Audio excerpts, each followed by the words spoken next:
और अब नजर 5 मिनट में 10 बड़ी खबरों पर इलेक्शन एक्सप्रेस में।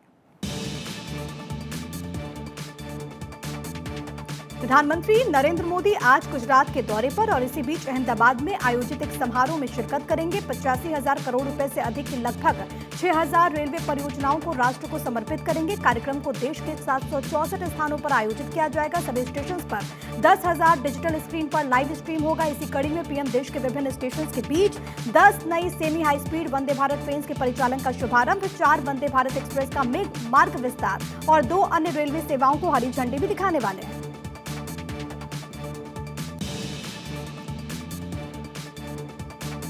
बीते सोमवार शाम को बीजेपी की केंद्रीय चुनाव समिति की बैठक एक बार फिर हुई। दिल्ली में बीजेपी मुख्यालय पर हो रही इस बैठक में पीएम मोदी, जेपी नड्डा, अमित शाह समेत पार्टी के दिग्गज नेता शामिल रहे। बैठक में सीएए की अधिसूचना और रूल्स जारी होने के बाद पीएम मोदी का अभिनंदन किया गया। जानकारी के मुताबिक बैठक में महाराष्ट्र, गुजरात, बिहार, मध्य प्रदेश, तेलंगाना, कर्नाटक, हिमाचल प्रदेश, चंडीगढ़ की 99 सीटों पर उम्मीदवारों के नाम पर चर्चा हुई। बताया जा रहा है कि आने वाले 1 से 2 दिन में बीजेपी अपनी दूसरी सूची जारी कर सकती है।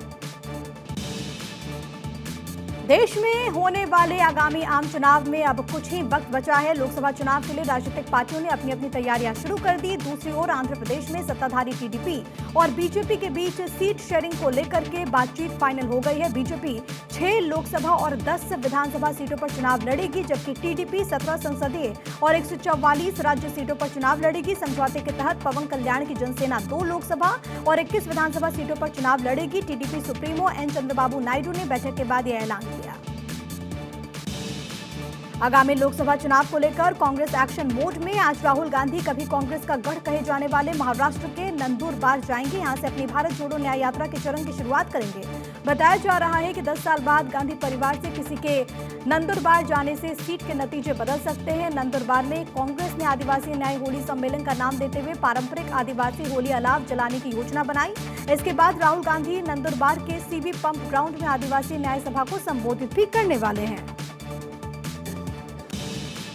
निर्वाचन आयुक्त अरुण गोयल के इस्तीफे और अनूप चंद्र पांडे की सेवानिवृत्ति के बाद बचे हुए निर्वाचन आयुक्तों के 2 पदों को भरने की प्रक्रिया तेज। जानकारी के अनुसार चुनाव आयुक्तों के चयन पर बनी उच्चाधिकार प्राप्त समिति की बैठक अब 14 मार्च को।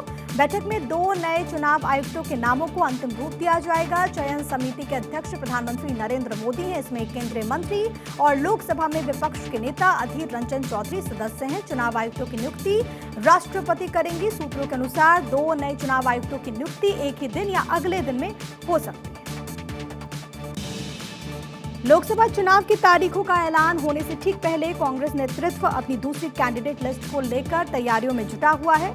दिल्ली स्थित पार्टी मुख्यालय में पार्टी की केंद्रीय चुनाव समिति की बैठक हुई। बैठक में पार्टी के अध्यक्ष मल्लिकार्जुन खड़गे, सोनिया गांधी समेत कई नेता शामिल हुए। जानकारी के मुताबिक उत्तराखंड, राजस्थान और कुछ अन्य राज्यों के लिए उम्मीदवारों के नाम पर मुहर लगने के लिए ये बैठक हुई थी। कांग्रेस केंद्रीय चुनाव समिति की ये दूसरी बैठक थी। कांग्रेस ने शुक्रवार को ही 39 उम्मीदवारों की अपनी पहली सूची जारी की थी।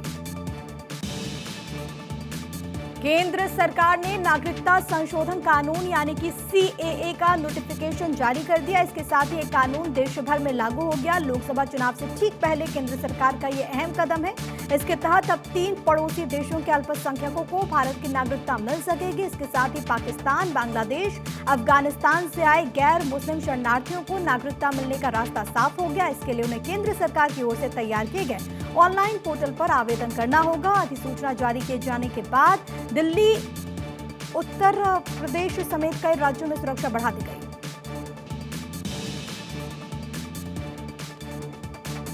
छत्तीसगढ़ में लोकसभा चुनाव से पहले कांग्रेस के नेताओं के बीजेपी में शामिल होने की चर्चा एक बार फिर से तेज। राजनीति के गलियारे में कांग्रेस के 15 पूर्व विधायकों के बागी होकर बीजेपी का दामन थामने के कयास लगाए जा रहे हैं। माना यह जा रहा है कि पूर्व विधायक जिनका विधानसभा के चुनाव में कांग्रेस पार्टी ने टिकट काटा वो बीजेपी में शामिल हो सकते हैं। इससे पहले भी छत्तीसगढ़ में कांग्रेस पार्टी के पूर्व विधायक मंतूलाल और चुन्नीलाल साहू बीजेपी का दामन थाम चुके हैं। कांग्रेस पार्टी ने 8 मार्च को 8 राज्यों और एक केंद्र शासित प्रदेश की 39 लोकसभा सीटों पर प्रत्याशियों की पहली लिस्ट जारी की थी। इसमें सबसे ज्यादा केरल से 16 प्रत्याशियों के नाम थे। पार्टी के राष्ट्रीय प्रवक्ता शमा मोहम्मद ने इस पर सवाल उठाए। शमा ने कन्नूर में कहा कि केरल में सिर्फ एक महिला को ही टिकट क्यों दिया गया। कांग्रेस पहली पार्टी थी जिसने महिला आरक्षण बिल संसद में पेश किया था। इसके बावजूद हमारी पार्टी की केरल की कैंडिडेट लिस्ट में सिर्फ एक महिला का नाम है।